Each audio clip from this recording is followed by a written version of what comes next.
What's up, everyone? I want to talk today about something that Will Smith said in a few of his interviews.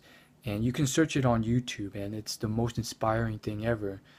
Um, when he remarked on his life and reflected back, he said the only clear defining feature of himself that he noticed that put him above his competition was his disgustingly ridiculous work ethic. And his work ethic was so great to a disgusting level.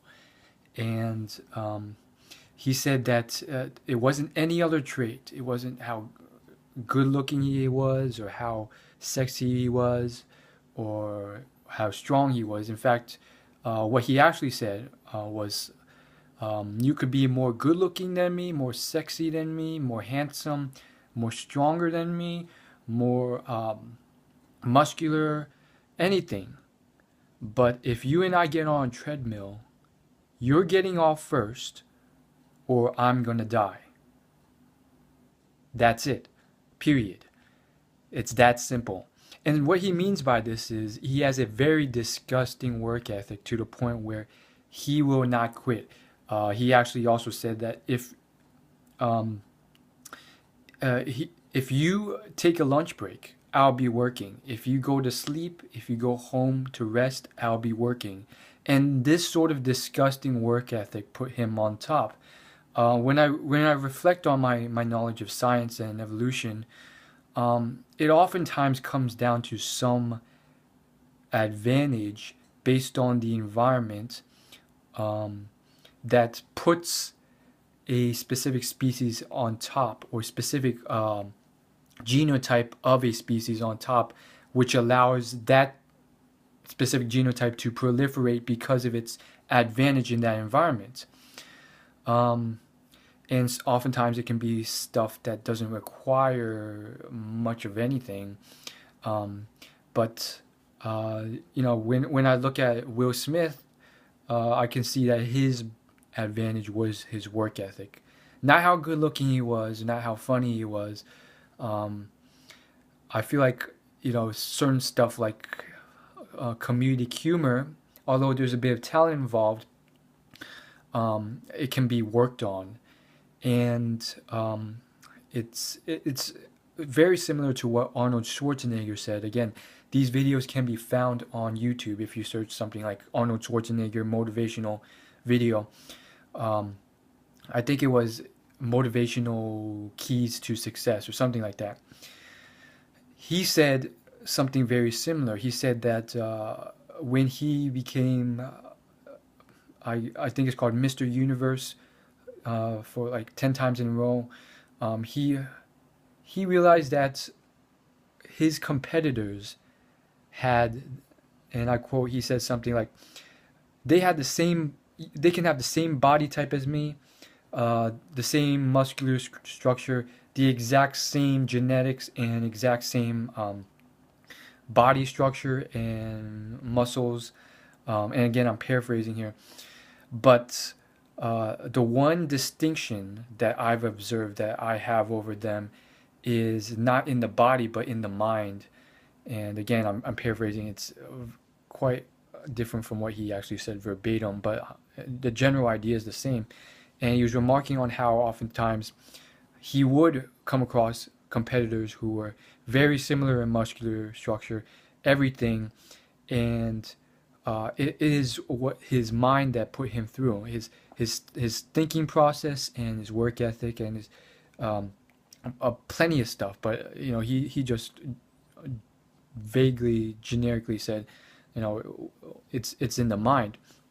And then he went on to say, and I've stressed this numerous times, how mentality is very important.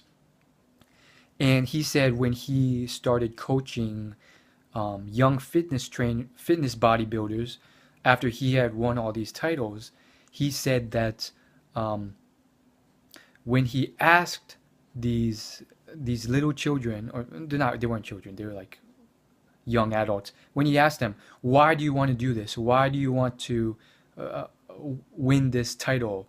What is the motivation behind it? he immediately distilled and filtered out the people who wouldn't make it anywhere. Um, and no, he didn't give up on them, but he just, he tried to teach them that that's not the mentality to have. But he very quickly realized who would do well or who wouldn't. And he said that because the people he noticed that would do well um, had to think in a certain way. You can't just say stuff like, I want to win this title because I want to have a good body, I want to have a good fitness, so that maybe I can achieve this title, or maybe I can do well in this competition.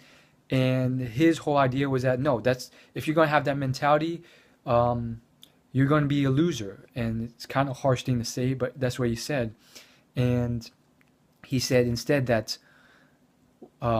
in order to win this, you have to know, you have to believe without a doubt in your mind that you are going to be the champion, that you want to be the champion, and that you are the champion. And it's this endurable sort of motivation and belief that pushes you over the top when doubts creep in or other things creep in that uh, I guess you could say kill the competition when going gets tough. And finally, he said something that when he translated into the movie industry, um, similar thing occurred, in that his whole mentality, his work ethic, could be translated into other fields, including film. And he did the same thing he did in working out in terms of the film industry. And he said how it was so helpful in accomplishing success because um, these same principles can be applied to different fields. And so he said stuff like he would stay extra hours every day in the gym. He would do the same thing when he was trying to create a film career. And he would stay extra hours on the film set, practicing, training, all this stuff. And on top of that, he had severe perseverance and belief, despite the fact that there's tons of hate, or not necessarily hate, but plenty of people in the industry telling him he wouldn't make it, that were reputed officials and people who he was trying to get a job with. And um, I guess I do think that a lot of people forget that. They think that Arnold Schwarzenegger just, he came into the film industry and was just swept away. But when he started out, everyone was telling him, well, why would you do anything successfully in the film industry? You have all these reasons that put you behind the ideal candidate. And that just blew my mind because I'm in a similar situation, not being a white Caucasian, and a lot of other things. And he said, a lot of things that really struck with me. He said a lot of people when he who was doing this told him he had a horrible accent, that it would just no one would hire him because of it. And why would they hire him when there's so many people who can speak perfect English? And he has a long last name that no one can pronounce, and people want very simple actor names, and all this other stuff. And I guess he took this whole belief system from his working out days, his fitness days, and he just applied it. So yeah, he didn't give up hope. He didn't give up. He kept believing in himself. He didn't let all these people giving him reasons tell him to quit or give up.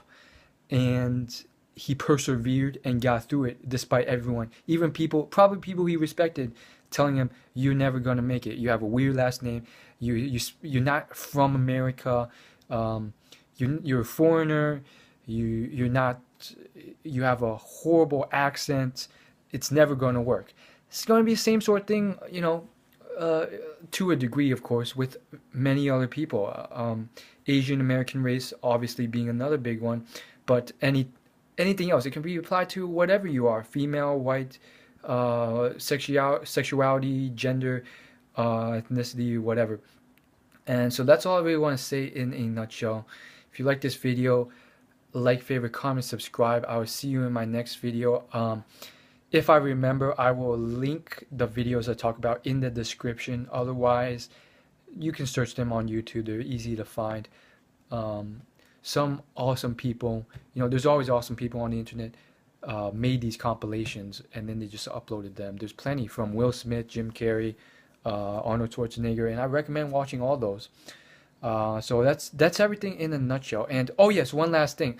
I found that this quality, although it's, there is that sort of psychological bias in play, but I found that a lot of successful people have had similar qualities of perseverance despite many people telling them it's going to fail.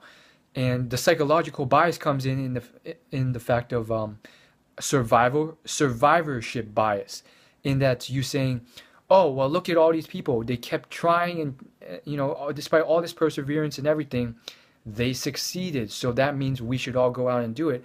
But survivorship bias is saying, well, that's because you're only focusing on the people who survived and ultimately made it. You're forgetting the thousands of people who did the same thing, persevered, and failed, or the thousands of people, thousands of companies who failed, and you're looking at that one Microsoft or Apple or that one tech company that made it. That may be true to a certain degree, but also I feel like in certain avenues like that, like film, sometimes it at the very least illustrates that you have to keep going in order to meet that success at times. You can't get there without facing all these obstacles where people are telling you it's never going to work, you're going to screw up, you have all these obstacles and disadvantages against you, and it's all going to fail. Sorry, I just look really weird, my hair's all over the place. And everyone telling you you're going to fail, and if you're one of those suckers who just give up when people tell you that, then you're not going to succeed. Sometimes, not all the time, that perseverance, despite all the haters, is almost a prerequisite. And another example is Donald Trump.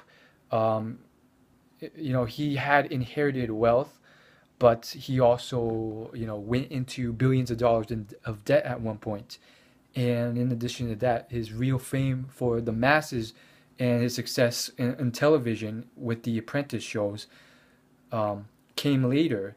And I recently found out that for Donald Trump, and I actually heard him say this in person, not one-on-one, of course, but I heard him say it in this talk. But he said that what is going on is that like when he started his show, when he was first proposed this show by, I think it was like a TV network company, everyone, his advisor, his agent, everyone told him it was going to fail. It was a flop. It's not going to work. It's never going to work. It's going to be a huge loss of money. And he said that, well, I'm a very well, this is what he said. And I'm paraphrasing. He said that he's very ethical, and he's someone who honors a promise.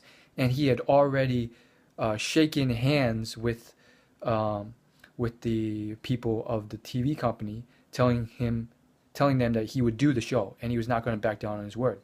Later on, what happened? The show became a huge success. Eventually, it became the #1 rated show on the network.